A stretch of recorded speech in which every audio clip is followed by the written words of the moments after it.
Mtazamaji, jina langu naitwa Alphonse Kusaga, mwandishi wa Wananchi.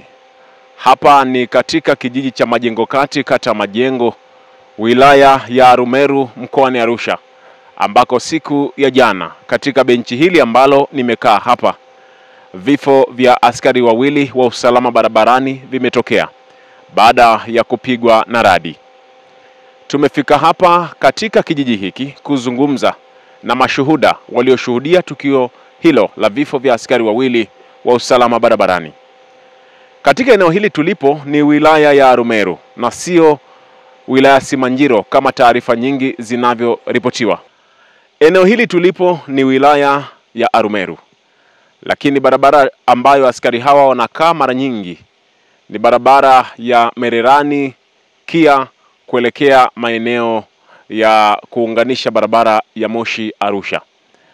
Na askari hawa kituo chao kikuu cha kazi ni wilaya Simanjiro, mji mkuu wa Mererani.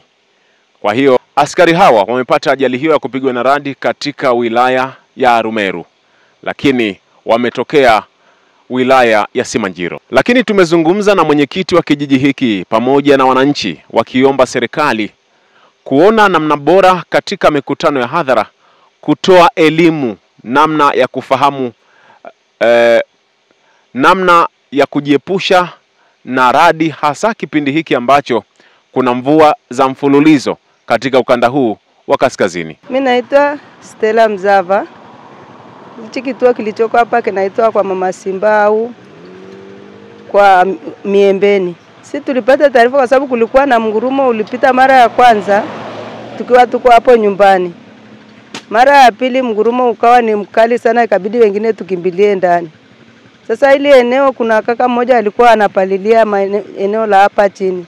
Sasa naye alipigwa tena akaanguka kule kwenye migomba. Alivonyanyuka huko ikabidi akatize kwenye maharage huko, akafika pale akatuambia, jamani, wale maaskari pale wamekufa. Tukamwambia wamekufa na nini? Wakasema radi imewapiga. Basi tukabidi sasa watu walikuwa wamekaa pale barazani wakaja kuangalia, wakakuta kweli mmoja ameanguka huku na mwingine ameanguka kule. Simu zikaanza kupigwa, maaskari wakaja kuchukua wenzao hapa. Walikuwa wameshakufa, mwingine alianguka upande wa kulia, mwingine upande wa kushoto. Lakini vichwa vimeangaliwa huko chini hivi. Walikuwa na majeraha yote? Hamna jeraha lolote. Ni nguo tu zilikuwa zimechanika, viatu vilikuwa vimetoka kabisa, kingine kilikuwa kimekatika, kingine kilikuwa kimeungua. Eneo la tukio kwenye ardhi mliona nini? Kuna shimo ambalo tulikuta hapa kama hivi unavyoona ile shimo. Yaani ni hiki kama kashimo tu ndio hicho tulikuja kuona tu kimepandisha kama ka udongo hivi. Ndio. Baada ya hapo ilichukua hatua gani? Simu zilipigwa kwa watu waliokuepo hapa walikuja kushuhudia, wengine walikuwa na simu za maaskari. Kabidi wapige simu Mererani, basi wakaja kuangalia wenzao hapa, wakaja kuchukua miili ya marehemu hapa. Walikuwa wamevaa sare. Hawanaga shida kabisa. Kwa sababu na kibanda hapo, saa nyingine wanachukua soda, wanakuja kunywa, wanakula mandazi. Asubuhi kama watakuwa wajaja na kitafunio. Hawanaga shida na wananchi kabisa. Walikuwa ni watu wazuri, tulikuwa tunawapenda sana. Kwa kweli mimi limeniuma kwa sababu wale maaskari walikuwa na shida na mtu. Na isitoshe yule dada yani alipokuwa hapa, sengine unakuta anakuja ananunua vitu pale ananiungisha, kwa hiyo yani mimi iliniuma kwa sababu walikuwa ni wateja wangu, walikuwa wananunua soda. Asubuhi walikuwa watatu. Lakini baadaye mvua ilipoanza kunyesha yule dada akapanda ice akaenda Mererani. Wakabaki wale wawili. Wale wawili ndio tulikuja kukuta wameanguka hapa chini. Kitu haijawahi kutokea maeneo kabisa. Na radi huwa zinatokeaga, lakini radi ya kuua mtu maeneo haya haijawahi tokea.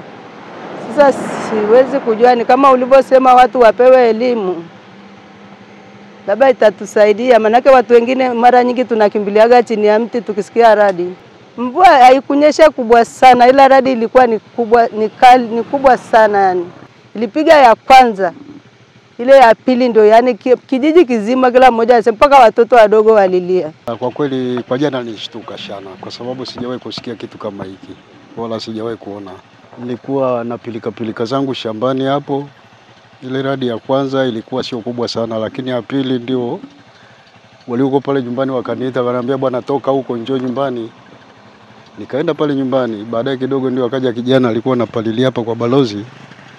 Akatuambia jamani, wale askari wamekufa. Kitu nilichofanya mimi, niliwaita majirani, nikamwambia kutokana na yeye hali ya pale, hebu tuende tuangalie tu usalama wa pale, vile vitu visije vikaguswa na mtu yoyote mpaka wenyewe waje. Basi walipokuja wakawachukua jamaa. Kulikuwa na pikipiki zao 2 hapa. Walikuwa na pikipiki 2 hapa na vile vifaa vyao vya barabarani vile.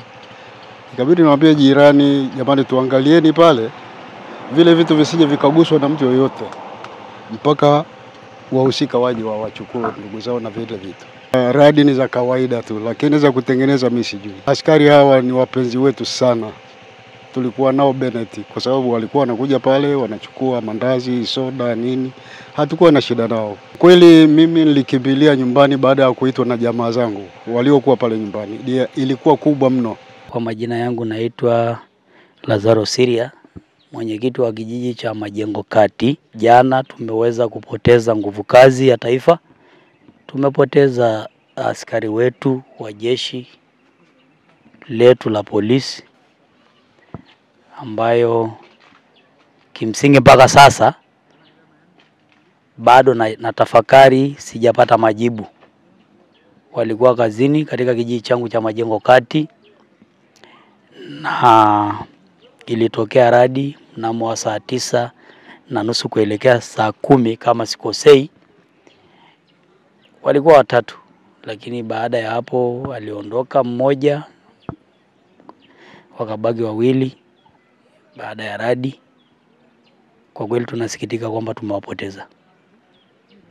Lakini katika kijiji changu hilo ni jambo la kwanza ambao mimi kama mwenyekiti wa ulinzi na usalama katika kijiji kutokea. Lakini pamoja na hayo bado ninaendelea katika vikao vyangu. Nimepanga kikao cha ndani na halmashauri ya kijiji kujadili hilo jambo, kwa sababu kupoteza askari, sio tu askari, kupoteza mwananchi katika eneo lako ni uhitaji mkubwa wa vikao ndani ya kijiji. Kwa hiyo tumeendelea kuongea na vikao. Hata hivi leo nilikuwa kwenye kikao, tumejadili kwamba tuendelee kuwashawishi wananchi wachukue tahadhari inapotokea jambo la radi. Tunasikia katika mikoa ya huko kusini na sehemu mbalimbali, lakini si hapa. Sasa kwa kuwa imetokea, kama mwenyekiti wa ulinzi na usalama lazima nikae na vikao vyangu vya ndani, kwa maana ya halmashauri ya kijiji, ulinzi na usalama wa kijiji, kushauriana ni mbinu namna gani tunaweza kuwashawishi na kuwashauri wananchi wetu kwamba wanapotokea kuwa na radi wachukue tahadhari. Lakini hilo pia linasikitisha, kwa sababu najua radi kumuua mtu kwetu kwa hii kanda ni ngumu. Naiomba serikali ya Mama Samia Suluhu Hassan, lakini wataalam ambao wanahusika watupe ushauri. Tunapokuwa na mikutano ya kijiji, tunahitaji kuona viongozi, yani tupate semina kwamba hivi, kwa sababu radi ni jambo lingine, lakini hivi wananchi wetu inapotokea radi hawajui ni namna gani watajitetea. Labda polisi wale walikuwa wanafanya nini pale, walikuwa kwenye mazingira gani, na huyo mmoja alisalimikaje? Wale polisi walikuwa kwenye majukumu yao kitaifa. Kama unavyofahamu kwamba kila polisi wana utaratibu wao kuwa kwenye vituo vya kazi. Wale walikuwa kazini. Lakini sasa kilichotokea, mmoja ilipofika saa 8:30 kuelekea saa 9, yeye aliondoka. Kawacha wale katika majukumu yao. Sasa mauti imewakuta wale 2. Sasa hiyo si kazi yangu kama mwenyekiti, hiyo ni kazi ya Mungu. Sijui kwa nini yeye aliondoka na kwa nini wale wamebaki, lakini tumepata mauti. Na walikuwa mazingira gani, chini ya mti, walikuwa wapi? Wale kwa utaratibu wale askari wanakuwa chini ya mti. Kuna pembezoni ya barabara wametengeneza benchi yao katika ofisi yao, wako pale katika majukumu yao na walikuwa chini ya mti. Lakini cha kushangaza na cha kusikitisha, hakuna mti uliovunjwa.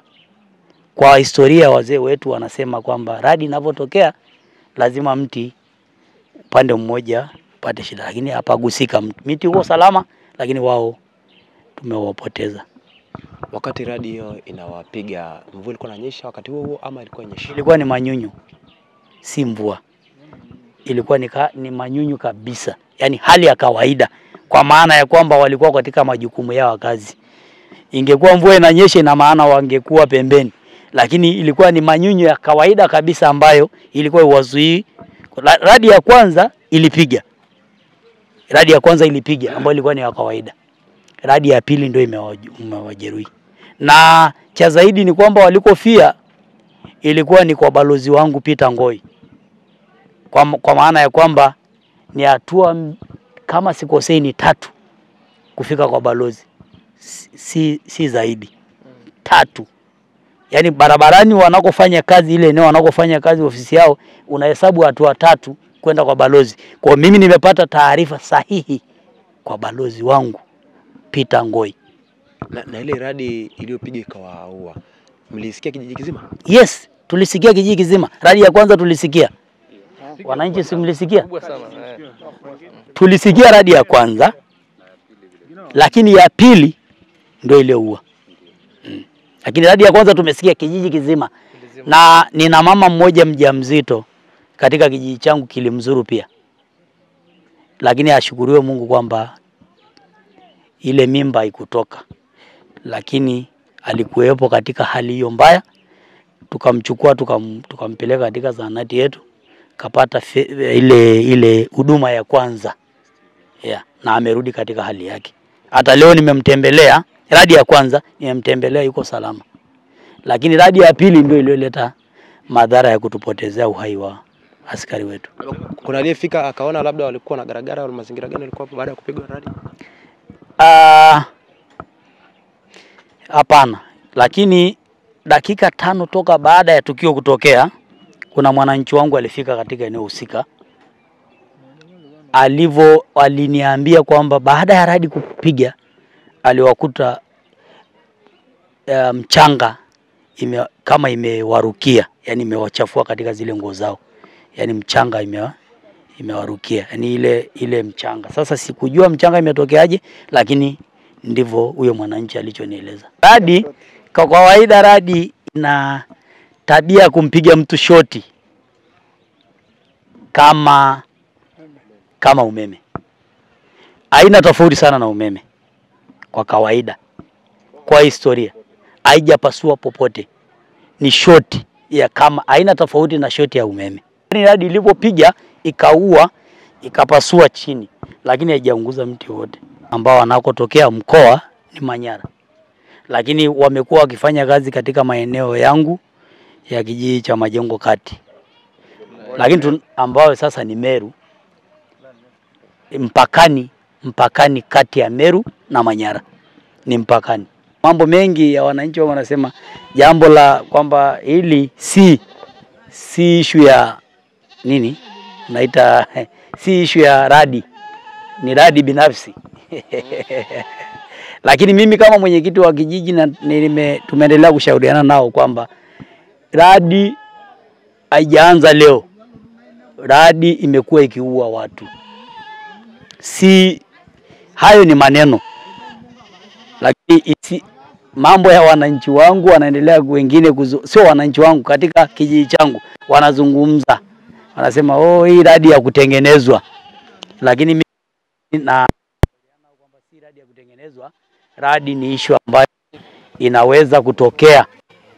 Sasa inaweza kutokea, kwa hiyo hatuwezi kuzuia hisia ya watu kuzungumza, lakini kama serikali naamini kwamba hatuamini uchawi. Naitwa Lekule Saruni Molel, mkazi wa Majengo, kijiji cha Majengo, mwenyekiti wa kitongoji cha huduma, ambao tukio hilo limetokea kwenye kitongoji changu. Lakini bahati nzuri ilikuwa jana sipo kijijini, niko kwenye kijiji kingine, lakini nimekuja jioni, nimesikitika sana kusikia jeshi la polisi kupata jeraha kama hilo. Na mimi kweli nimewahi kusikiliza vitu kama hivyo kutoka Mwanza huko, lakini kijiji chetu cha Majengo kanda ya Arusha sijaisikia kitu kama hilo. Tumesikitika sana, tunawapa pole serikali ya Jamhuri ya Muungano wa Tanzania kwa kupoteza nguvu kazi ya askari wa polisi ambayo wanahudumia wananchi ili wasipate ajali katika ndani ya barabara, kwa sababu wanatusaidia. Kwa sababu watu wakija kama wamekuja barabara imejaa, wanapunguza ili watu wasipate ajali. Lakini jana mauti yamewakuta, lakini hatutisha sana. Tumeshtuka sana kuona vitu kama hivyo kwenye mkoa wetu wa Arusha, kwa sababu sijaisikia. Kwa hiyo nawapa pole jeshi la Tanzania, kuwapa pole sana kwa sababu amepata matatizo kubwa sana ambayo hajawahi kutokea. Na hapa rais, pole sana kupoteza nguvu kazi. Ni kitu ambacho nimekipokea kwa masikitiko makubwa sana, na nashukuru kwamba labda hapa mnavonichukua moja kwa moja mama yetu Rais Dr. Samia Suluhu haje atutumie wataalamu wa kutupa semina kwa wakati mgumu kama huu, kipindi cha mvua, mahususani sana sisi tuko bondeni. Ukitazama upande wa pili kule kuna mlima, huku kuna mlima, ina maana sisi tuko bondeni. Watupe semina wakati huu wa mvua tunafanyeje. Sisi kweli tunasikiaga tu radi kweli inaweza ikawa imetengenezwa, lakini kwa imani hasiwezi kuwa na hiyo imani, lakini imeshatokea hatuwezi kujua. Ila wanasema tu inaweza ikatengenezwa, lakini sisi tunasikiaga hiyo, lakini si kweli. Hiyo ni mambo ya Mungu tuseme. Kwamba jamii yenu wameamini kwamba kuna radi ya kununua. Tunasikiaga tu, lakini hatujisikia kwenye mkoa wetu imeua mtu, tunaonaga tu. Lakini sasa kitu ambacho unasikia lakini ambacho hujaona, hii ndio imetuchangasa sisi. Kama imetengenezwa, kama kuna wataalamu wa kujua hii namna ya kuzuia, itazuru sana watu wengi. Kwa hiyo sisi tunaomba vyombo vya habari ichunguze kitu kwa kina sana, maana kwa kweli imetusikitisha sisi kama kijiji cha Majengo, maana ni jambo la kwanza kusikia, au labda tumesikia zamani tu lakini hatukumbuki hiyo kipindi kama ilishatokea la zamani kijiji chetu, lakini hatukumbuki sisi. Ni wanaume wawili, sikia na mwanamke mmoja, lakini waliopata shida ni wanaume wawili. Ila tulisikia walikuwa watatu, baada ya tukio ilitokea akiwa hao wawili tu ndo walibakia, maana mwenzao alishaondoka.